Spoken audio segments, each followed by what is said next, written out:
어떻게 예배를 드려야 하나님이 기뻐하실까요? 함께 알아봅시다. 1번 예배에 늦지 않습니다. 단정하게 예배드립시다.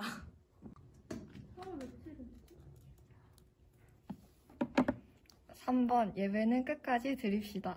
우리 모두 하나님이 원하시는 모습으로 예배드리는 예배자가 됩시다.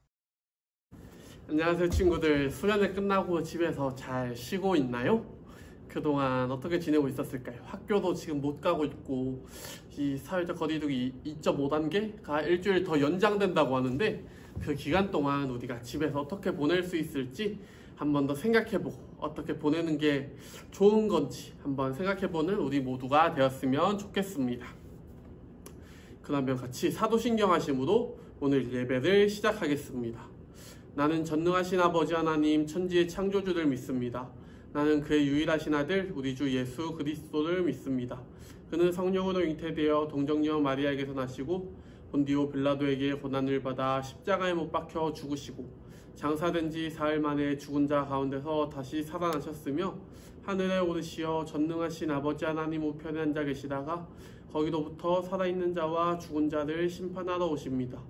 나는 성령을 믿으며 거룩한 공교회와 성도의 교제와 죄를 용서받는 것과 몸의 부활과 영생을 믿습니다. 아멘. 그러면 같이 찬양 드리시겠습니다.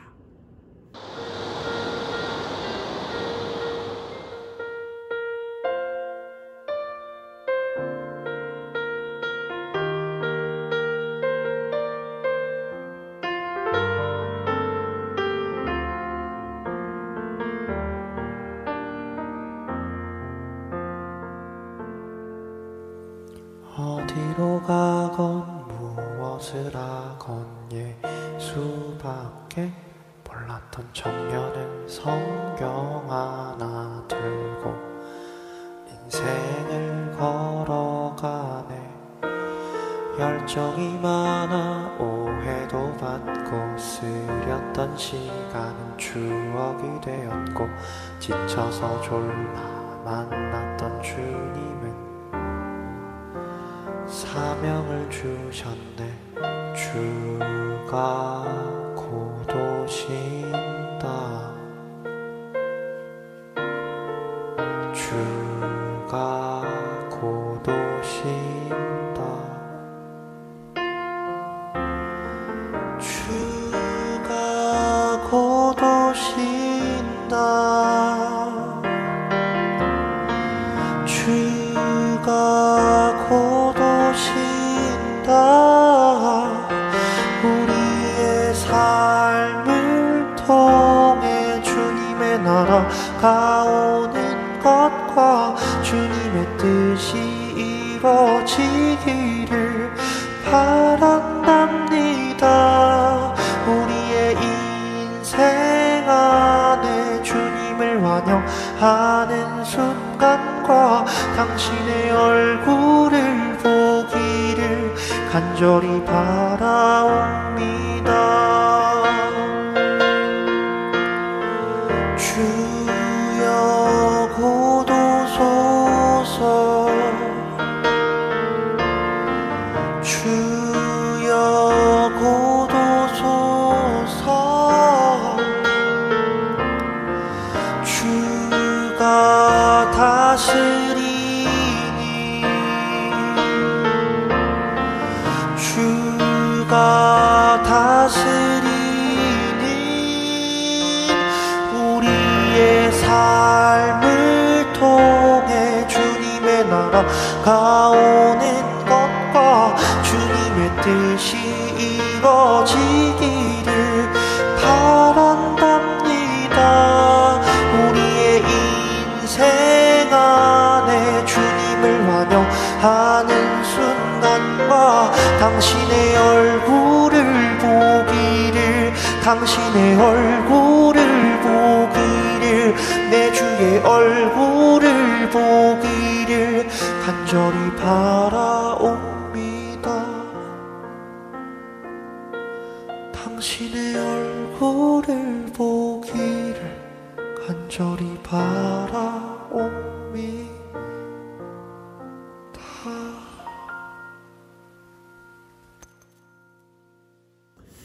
자, 예배를 위해서 전도사님이 기도하겠습니다.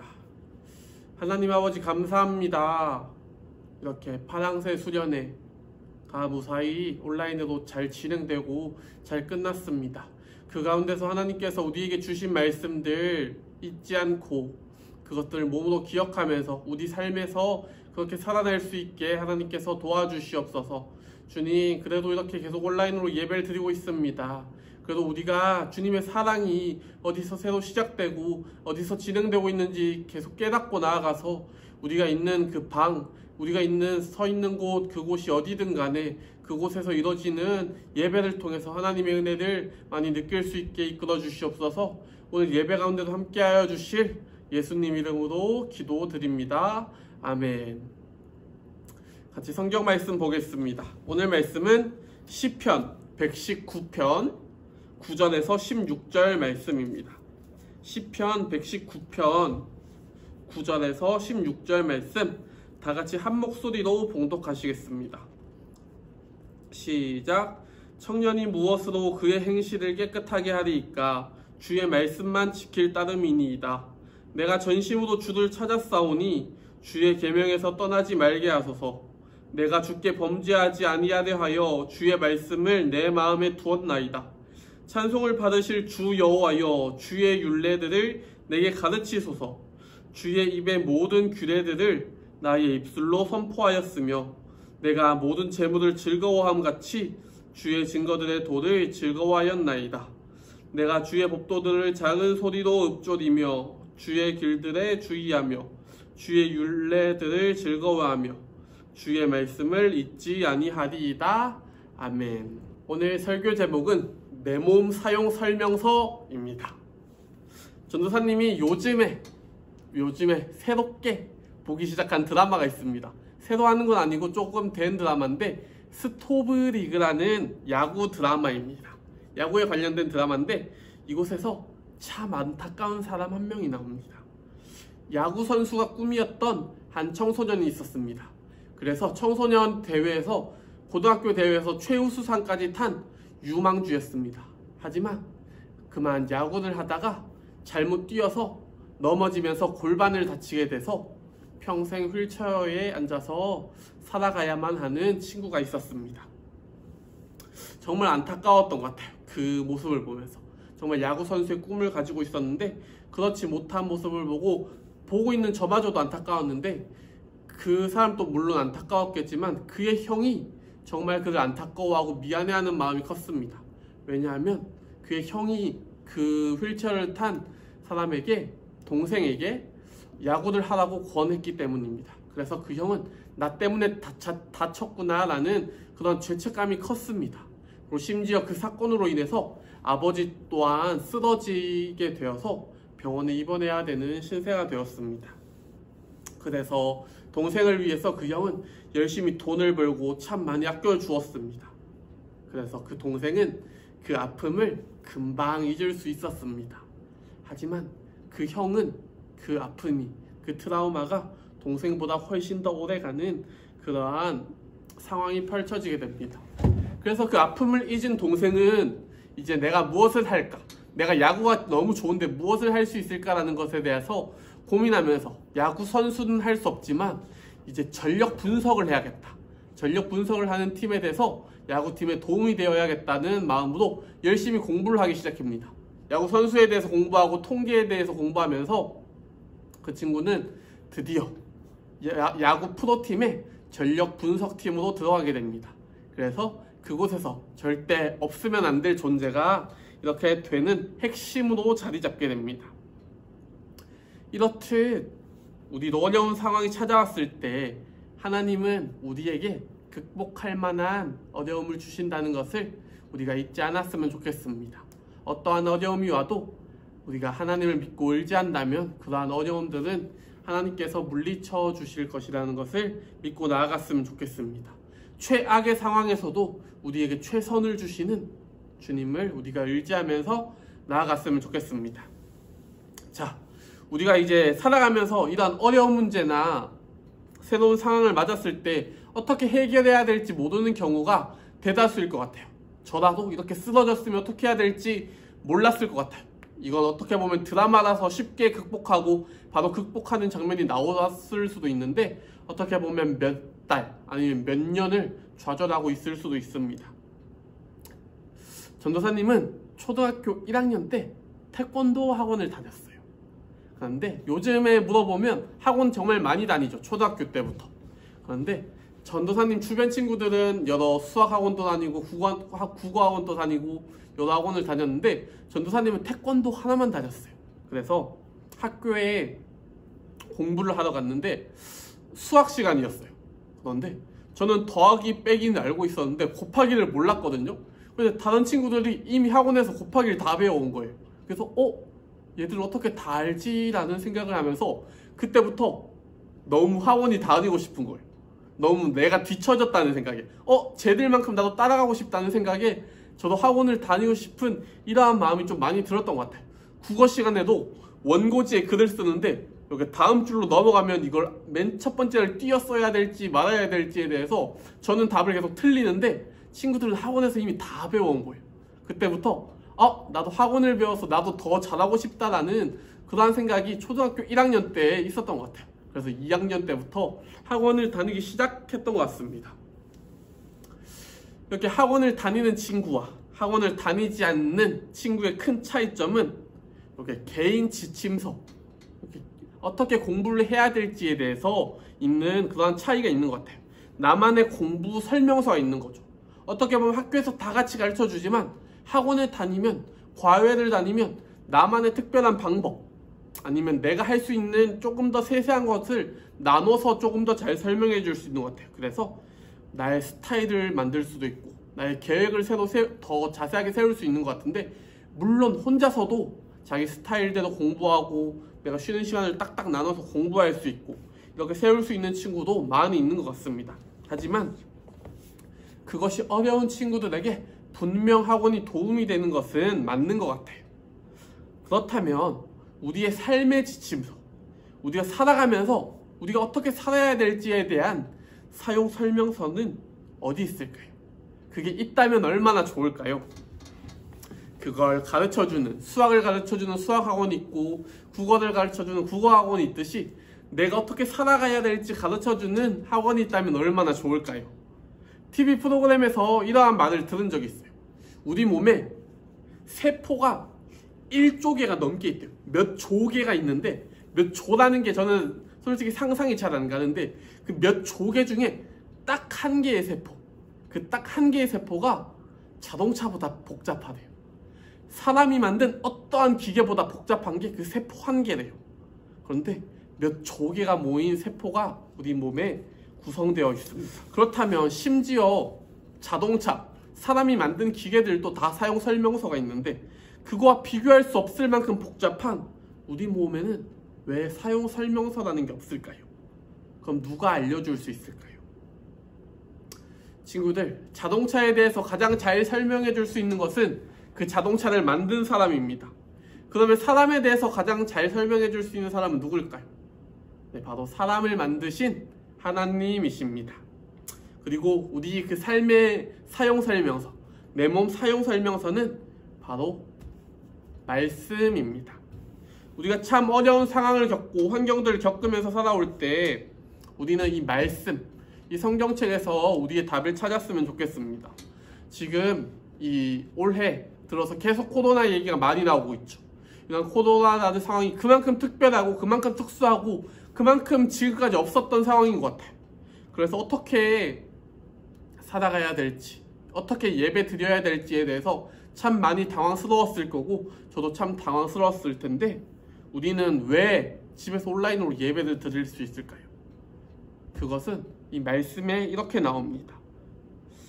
요한복음 4장 21절에는 이렇게 나옵니다. 예수께서 이르시되 여자여 내 말을 믿으라. 이 산에서도 말고 예루살렘에서도 말고 너희가 아버지께 예배할 때가 이르리라. 아멘. 사람들은 예루살렘이라는 장소에 모여서 원래 예배를 드렸어요. 그런데 꼭 그곳에서 예배 드려야 되냐는 그러한 물음에 이 산에서도 말고 예루살렘에서도 말고 이런 장소가 아니라 예배할 때가 이르리라. 예배할 때가 이르리라. 여러분, 우리는 지금 예배할 때입니다. 우리가 있는 곳이 어디든 그곳에서 예배를 드려야 되는 것이 우리의 사명이라는 것을 잊지 않았으면 좋겠습니다. 여하튼 우리의 삶의 목적, 우리의 삶의 방향은 이 말씀에 모두 나와 있습니다. 오늘 본문 말씀에 이렇게 나와 있습니다. 청년이 무엇으로 그의 행실을 깨끗하게 하리까? 주의 말씀만 지킬 따름이니이다. 우리가 삶을 어떻게 잘 살아갈 수 있을까요? 주님의 말씀만 잘 믿으면 된다고 나와 있습니다. 우리가 수련의 기간 동안 느꼈던 것들, 우리와 늘 함께 하시는 하나님, 그 하나님을 우리가 집에서도 늘 찾았으면 좋겠습니다. 그래서 우리가 집에서 늘 이러한 하나님의 말씀을 읽고 나아가는 우리 친구들이 되었으면 좋겠습니다. 솔직히 성경 펴보기 힘들잖아요. 찾아보기 힘들고 몇 절 읽기 힘든데, 친구들 혹시 쫑끝이라는 어플이 있다는 거 아시나요? 그 어플을 우리 청소년부 모두가 다운받았으면 좋겠어요. 그래서 그 쫑끝이라는 어플에 들어가 보면 클릭만 하면 매일 한 구절씩의 말씀이 나옵니다. 그래서 솔직히 15초, 20초면 됩니다. 그래서 매일 아침 시작할 때 그 어플을 켜고 그 말씀을 한번 읽고 시작하는 우리 청소년부 친구들이 되었으면 좋겠습니다. 그러면 기도하고 같이 찬양 드리러 가겠습니다. 하나님 아버지, 우리가 이렇게 청소년의 때를 살아가고 있고 또 청년의 때를 살아갈 건데, 그 가운데 세상 속에서 섞여서 살아가겠지만 그 가운데서 우리가 바르게 살아가기 위해서, 올바르게 살아가기 위해서 하나님의 말씀을 더욱더 의지하면서 나아가길 원합니다. 주님, 하나님의 말씀을 읽는다는 것이, 그것이 얼마나 중요한 것인지 모르면, 그것이 내 몸 사용 설명서라는 것을 인식하지 못하고 있으면 정말 귀찮을 수도 있고 중요해 보이지 않을 수도 있습니다. 하지만 하나님께서 우리의 몸을 만드시고 우리에게 이러한 말씀을 주신 것에 감사하면서, 그것도 인식하면서 우리가 살아갈 수 있는 동일교회 청소년부 될 수 있게 이끌어 주시옵소서. 감사합니다. 예수님 이름으로 기도드립니다. 아멘. 그러면 같이 찬양하고 봉헌하겠습니다.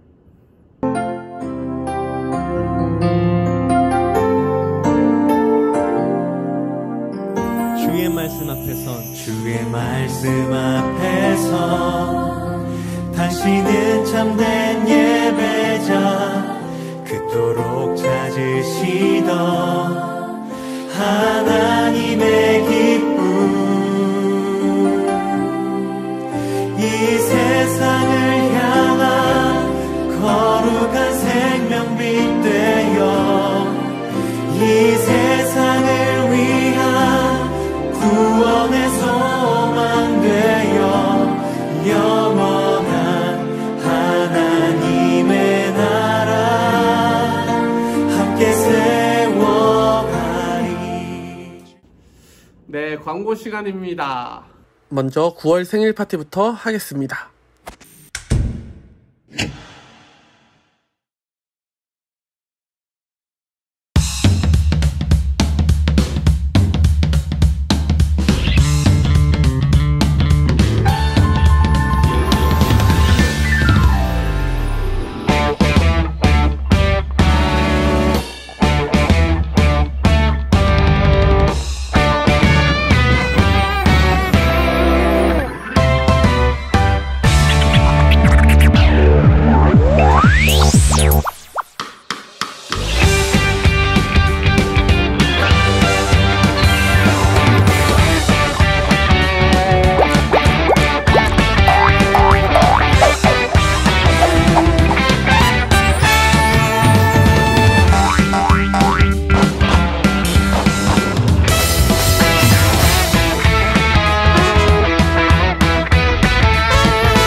지난주까지 수련을 했는데 전도사님이 이렇게 수련의 결과, 레크레이션을 맞춘 거, 또 주간 미션을 한 거, 또 여러 가지 활동을 했던 것들, 이런 것들을 다 종합해서 친구들에게 상품을 전달해 드렸습니다.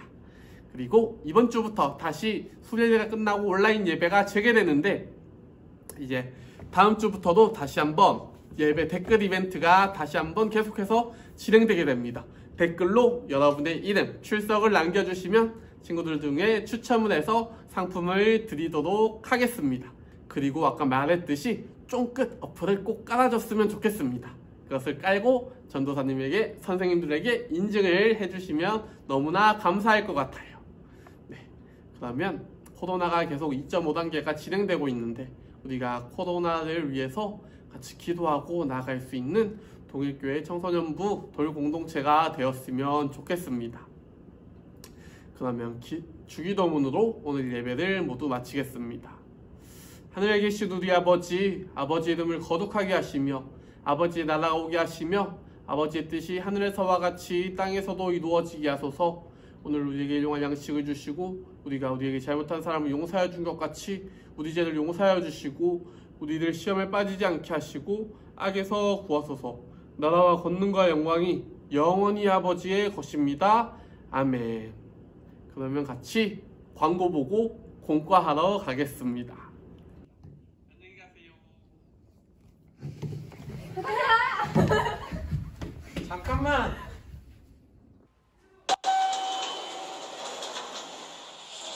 공과 3-40분씩 힘들게 하지 말랬지. 짧고 쉽고 집중해서 딱 3분씩만. 네가 포기하지 않으면 우리도 포기하지 않아. 야, 너도 공과 할 수 있어.